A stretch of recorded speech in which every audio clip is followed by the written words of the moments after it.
అందరికీ నమస్కారం. ఇప్పుడు మీరు చూస్తున్నది నిన్న మీకు నేను ఏదైతే మన యూట్యూబ్ ఛానల్‌లో అప్లోడ్ చేశానో సేమ్ క్వెషను. నిన్న మీకు నేను యూట్యూబ్‌లో అప్లోడ్ చేసినప్పుడు మీకు చెప్పాను. దీనికి సంబంధించి మీరు ఎలా ఆన్సర్ చేయగలరో ఆన్సర్ చేయండి, కామెంట్‌లలో పెట్టండి అని. సో చాలా వరకు రెస్పాన్స్ బాగానే వచ్చింది. చాలా హ్యాపీగానే ఉంది. కాకపోతే చాలామంది సబ్స్క్రైబర్స్ మనకు తెలిసిన స్టూడెంట్స్ ఏం చేస్తారంటే పర్సనల్‌గా కామెంట్ చేయడం జరిగింది వాట్సాప్‌లలో. అలా కాకుండా మీరు డైరెక్ట్గా గ్రూపులోనే మన యూట్యూబ్ ఛానల్లోనే మీరు కామెంట్ సెక్షన్లో కామెంట్ చేయండి. అలా చేస్తే మీరు ఎక్కువ కామెంట్ చేయడం ద్వారా ఎక్కువ మందికి వీడియోస్ వెళ్తాయి, మనకి వ్యూస్ వస్తాయి. ప్లస్ ఎక్కువ మంది స్టూడెంట్స్ ఇప్పుడు ప్రిపేర్ అయ్యే డిఎస్సికి టెట్కి ప్రిపేర్ అయ్యే స్టూడెంట్స్కి చాలామందికి ఉపయోగపడే అవకాశం కూడా ఉంటుంది.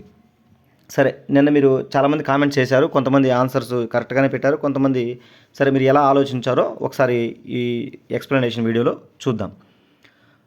ఒకసారి క్వశ్చన్ చదివితే, one of the following is not an instance where articles are typically omitted. Identify it అన్నాడు. అంటే ఫస్ట్ మనం చాలామంది సబ్స్క్రైబర్స్ చెప్పారు, సార్ క్వశ్చన్ ఏం ట్విస్ట్గా ఉంది, క్వశ్చన్ కొంచెం అర్థం కాలేదు సార్ ఫస్ట్ సార్ చదివినప్పుడు అని.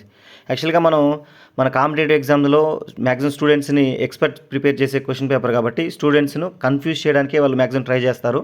ఇప్పుడున్న కాంపిటీషన్ తట్టుకోవాలంటే మనం 1-2 సార్లు క్వశ్చన్ అర్థమయ్యేంత వరకు చదవండి. క్వశ్చన్ అర్థమైతేనే కదా ఆన్సర్ చేయగలం. సో క్వశ్చన్ ప్రాపర్గా చదివి అర్థం చేసుకోండి. అలా క్వశ్చన్ అర్థమైనప్పుడు ఈజీగా మనకున్న నాలెడ్జ్తో, సబ్జెక్ట్ నాలెడ్జ్తో లేదా అనలైజ్ చేసి ఈజీగా ఆన్సర్ను ఐడెంటిఫై చేయొచ్చు.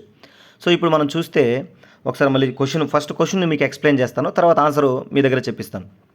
క్వశ్చన్ చూద్దాం. One of the following is not an instance అన్నారు. సో ఇన్స్టాన్స్ అంటే మీరు లింకర్లో కూడా చెప్పాను, ఇన్స్టాన్స్ అనేది 5th క్లాస్ టెక్స్ట్ బుక్లో కూడా ఉంది. ఇన్స్టాన్స్ అంటే ఫర్ ఎగ్జాంపుల్ అని అర్థం. ఎగ్జాంపుల్ అనేది ఏమన్నాడు ఇక్కడ, నాట్ అన్ ఎగ్జాంపుల్ అంటే ఎగ్జాంపుల్ కానిది ఏది అన్నాడు. సో కింద ఇచ్చిన దాంట్లో ఎగ్జాంపుల్ కానిది ఏది అన్నాడు. సో దేనికి ఎగ్జాంపుల్ కాదో కూడా చూద్దాం. Where articles are typically omitted అంటే ఆర్టికల్స్ని ఇక్కడ టిపికల్ అనే వర్డ్ కూడా ఏంటంటే యూజువల్లీ, జనరల్లీ. మీకు నేను అడ్వైస్ చెప్పేటప్పుడు చెప్పాను, టిపికల్ అన్నా, యూజువల్ అన్నా, జనరల్గా అన్నా కూడా కామన్గా.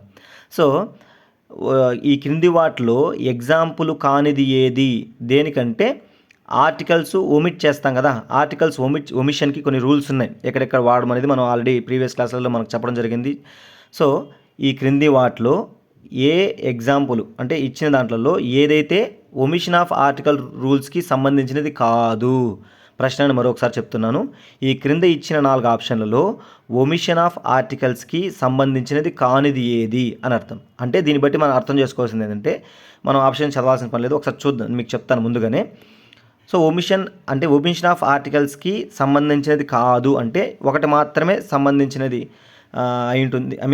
ఒకటి మాత్రం ఒమిషన్ ఆఫ్ ఆర్టికల్స్కి సంబంధం లేనిది ఉంటుంది. మిగిలిన 3 కూడా ఒమిషన్ ఆఫ్ ఆర్టికల్స్ సంబంధించిన రూల్సే ఉంటాయి. సో 3 రూల్స్ వచ్చి ఆర్టికల్స్ ఎక్కడ ఒమిట్ చేయాలని ఉంటుంది, ఒకటి మాత్రం ఆర్టికల్స్ని ఉపయోగించేది ఉంటుంది. ఎందుకంటే దాన్నే కదా కనిపెట్టమనింది. ఓకే, ఒకసారి ఆప్షన్స్ చూద్దాము.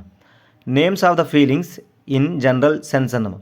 మన ఫీలింగ్స్, ఒపీనియన్స్ అంటే ఇవి అబ్స్ట్రాక్ట్ నౌన్స్ కింద కానీ ఇలాంటి వాటి ముందు మనం ఆర్టికల్స్ని ఉపయోగించము. సో ఇది ఒమిషన్ ఆఫ్ ఆర్టికల్స్ రూల్ కింద వస్తుంది కాబట్టి ఇది కాదు. ఎందుకంటే అక్కడ మనకు అడిగింది ఏంటంటే ఏది ఒమిషన్ ఆఫ్ ఆర్టికల్స్ రూల్ కింద రాదు అని అడిగాడు.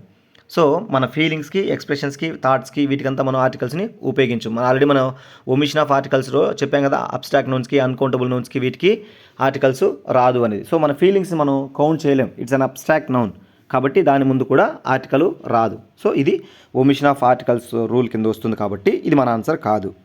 Next names of academic subjects.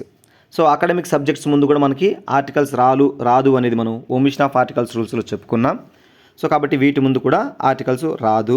మళ్ళీ ఒకసారి క్వశ్చన్ గుర్తు చేస్తున్నాను, అక్కడ అడిగింది ఒమిషన్ ఆఫ్ ఆర్టికల్స్ ఏది అని కాదు, ఒమిషన్ ఆఫ్ ఆర్టికల్స్ రూల్స్కి సంబంధించినది కానిది ఏది అని అడిగాడు. Next names of villages proper noun చెప్పాం కదా, విలేజెస్ నేమ్స్ ముందు, కంట్రీస్ నేమ్స్ ముందు, వీటి ముందు ఆర్టికల్స్ రావు అని చెప్పాను. సో ఇక్కడ విలేజెస్ నేమ్స్ ముందు కూడా ఆర్టికల్ రాదు కాబట్టి ఇది కూడా ఒమిషన్ ఆఫ్ ఆర్టికల్స్కి సంబంధించినదే. కానీ మనకు అడిగింది ఏంటి, ఒమిషన్ ఆఫ్ ఆర్టికల్స్ రూల్స్కి సంబంధించిన కానిది ఏది అని అడిగాడు.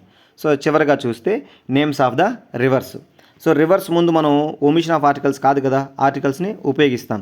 అంటే అక్కడ మనకి ఇప్పుడు ఫర్ ఎగ్జాంపుల్ రివర్స్ ఉన్నాయి, గంగా ఉంది, కృష్ణ ఉంది, యమున ఉంది, వీటి ముందు మనం ఆర్టికల్స్ని ఉపయోగిస్తాం. సో అలా ఉపయోగిస్తాం కాబట్టి ఇది ఒమిషన్ ఆఫ్ ఆర్టికల్స్ రూల్ కింద రాదు. సో కాబట్టి మనకు ఇచ్చిన ఆప్షన్లో 3 వచ్చి మూడు పాయింట్స్ వచ్చి ఒమిషన్ ఆఫ్ ఆర్టికల్స్లో ఉన్నాయి. 4th వన్ మాత్రం ఒమిషన్ ఆఫ్ ఆర్టికల్స్ రూల్ కింద రాదు. సో కాబట్టి వాళ్ళు అడిగిన క్వశ్చన్కి ఇది సూటబుల్ ఆన్సర్ అనేది అవుతుంది. వాళ్ళు ఏమడిగారంటే ఏ ఆప్షన్ అయితే ఒమిషన్ ఆఫ్ ఆర్టికల్స్ రూల్ కింద రాదు అని అడిగారో సో అదే మనకి కరెక్ట్ ఆన్సర్ అవుతుంది. సో ఇప్పుడు 4th వన్ మనకి కరెక్ట్ ఆన్సర్. సో చాలామంది కరెక్ట్గానే ఆన్సర్ చేశారు. సో క్వశ్చన్ అర్థం చేసుకోవడంలో కొంతమంది స్ట్రగుల్ అయ్యారు. సో దానికి ఇప్పుడు మీకు చెప్పాను కదా, క్వశ్చన్ను ప్రాపర్గా చదవండి, 1-2 సార్లు చదవండి. అప్పుడు ఒమిషన్ ఆఫ్ రూల్స్కి సంబంధించినది అడిగాడా, సంబంధం లేనిది అడిగాడా అనేది మనం క్లారిటీగా అర్థం చేసుకుంటే ఆల్రెడీ మీరు రూల్స్ అన్నీ తెలుసుంటాయి. ఒక్కొక్కసారి మనకి ఇన్ఫర్మేషన్ తెలిసినా, రూల్స్ రెగ్యులేషన్ తెలిసినా కూడా బిట్టును అర్థం చేసుకోవడంలో మనం స్ట్రగుల్ అయినప్పుడు కరెక్ట్గా ఆన్సర్ గుర్తించలేము. సో కాబట్టి మీరు బిట్టును బాగా అర్థం చేసుకోండి. తర్వాత మనకున్న నాలెడ్జ్తో, సబ్జెక్ట్ నాలెడ్జ్తో ఈజీగా ఆన్సర్ చేయొచ్చు. సో ఇది మనకి ఈ బిట్కి సంబంధించిన ఎక్స్ప్లెనేషన్. సో మరొకసారి నేను రిక్వెస్ట్ చేసేది ఏమంటే ఖచ్చితంగా మన ఎక్స్ప్లెనేషన్ వీడియోస్ కానీ, క్వశ్చన్ వీడియోస్ కానీ పూర్తిగా వీడియోస్ చూడండి. మ్యాక్సిమం వీలైనంత మందికి షేర్ చేయండి. సో మీకు వాటిపైన అంటే మన ఈ వీడియోస్ పైన పాజిటివ్గా కానీ, నెగిటివ్గా కానీ కామెంట్స్ మీది ఏది ఉన్నా కూడా అందులో ఖచ్చితంగా పోస్ట్ చేయండి. కామెంట్స్ చేయడం వల్ల ఎక్కువ మందికి విద్యార్థులకు ఉపయోగపడే అవకాశం అనేది ఉంటుంది. ఇంకోటి అంటే కొంతమంది స్టూడెంట్స్ అడుగుతున్నారు, సార్ ఇది ఒక్కొక్క బిట్ పెడుతున్నారు, మీరు టాపిక్ మొత్తం చెప్పిన తర్వాత మరి బిట్లు చెప్తే బాగుంటుంది కదా అని. యాక్చువల్గా ఇప్పుడున్న తక్కువ టైంలో మీరు ఆల్మోస్ట్ ప్రతి ఒక్కరు కూడా గత 5 yearsగా మీరు ఎక్కడో ఒక చోట చదువుకునే ఉంటారు, కోచింగ్స్ తీసుకుంటూనే ఉంటారు, లేదా ఆన్లైన్లో తీసుకుంటూనే ఉంటారు. సో మీరు ఇన్ఫర్మేషన్ అనేది మీకు రెడీమేడ్ సోర్సెస్గా ఉన్నాయి, మీరు నేర్చుకొని ఉంటారు. బట్ ఇంకా మనకి ఎగ్జామ్స్ దగ్గరలో ఉంది. సో ఇలాంటి సందర్భంలో మనము ఓవరాల్ ఇన్ఫర్మేషన్ మీరు నేర్చుకున్న ఇన్ఫర్మేషను ఇప్పుడు మీరు ఏం చేస్తారంటే ఈ బిట్టును మీరు ఎలా ఫేస్ చేస్తారు, ఈ బిట్టును మనం ఆన్సర్ చేయగలమా లేదా.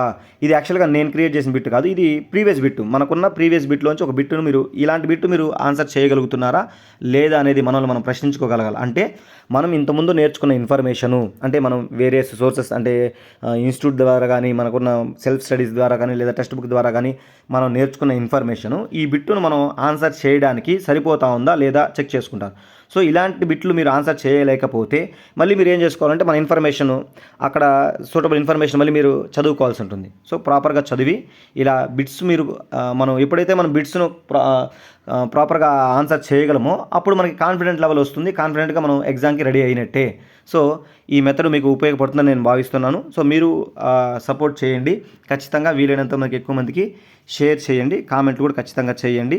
సో ఈ బిట్ తర్వాత నెక్స్ట్ మీకు ఇంకొక మళ్ళీ డైలీ బేసిస్ మీద ఇంకో క్వశ్చన్ కూడా అప్లోడ్ చేయడం జరుగుతుంది. So thank you so much. చాలామంది నాకు సబ్స్క్రైబర్స్ పెరుగుతున్నారు. అదేవిధంగా మీరు సపోర్ట్ ఖచ్చితంగా చేయండి, కామెంట్స్ ఖచ్చితంగా చేయండి. Thank you so much.